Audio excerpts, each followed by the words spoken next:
প্ৰতিশ্ৰুতি আছিলে যে ওদালগুৰিৰ গোলমা চকত আমি এখন উৰণীয়া সেতু নিৰ্মাণ কৰিম।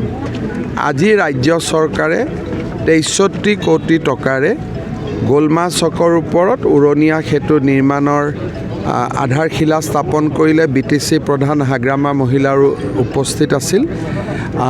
এই গোলমা চকৰ ওপৰত উৰণীয়া সেতুখনে ওদালগুৰি চহৰৰ যাতায়াতৰ বহুত ডাঙৰ সমস্যা সমাধান কৰিব। মই ইঞ্জিনিয়াৰসকলক পৰামৰ্শ দিছোঁ যে ফ্লাইঅভাৰৰ তলত এখন বেডমিণ্টন কোৰ্টো বা বেডমিণ্টন খেলিব পৰা এটা ব্যৱস্থাও কৰি দিব লাগে, তেতিয়া আৰু ধুনীয়া লাগিব ফ্লাইঅভাৰখন। আজি আপোনালোক এতিয়া বলক, BTCৰ মিনি ছেক্ৰেটেৰিয়েট এটা ওদালগুৰিত আজি আধাৰশিলা হ'ব। BTCৰ প্ৰজেক্ট এইটো মোকো নিমন্ত্ৰণ জনাইছে।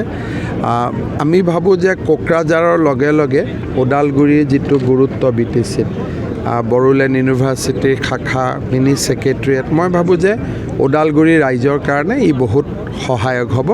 আপোনালোকো বলক, আমি BTC। ছাৰ, যোৱাকালি প্ৰমোদ বৰুৱাই ঘোষণা কৰিছে যে BTCৰ 15টা সমষ্টিতে নিৰ্বাচন খেলিব। মইতো বিচাৰোঁ যে আমি একেলগে থকা উচিত, কিন্তু BPF আৰু UPPLৰ ভিতৰৰ সমস্যাখিনি মইতো সমাধান কৰিব নোৱাৰোঁ, তেওঁলোকে পাতিব লাগিব।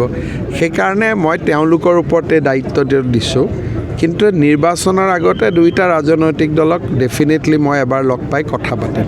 ছাৰ, যিহেতু 26ৰ নিৰ্বাচনৰ পিছত আপুনি মুখ্যমন্ত্ৰী শপত লৈ উঠি সাংবাদিকবিলাকৰ যি বাইক দিয়াৰ এটা কথা আছিলে, সেইটো দিব লাগিব।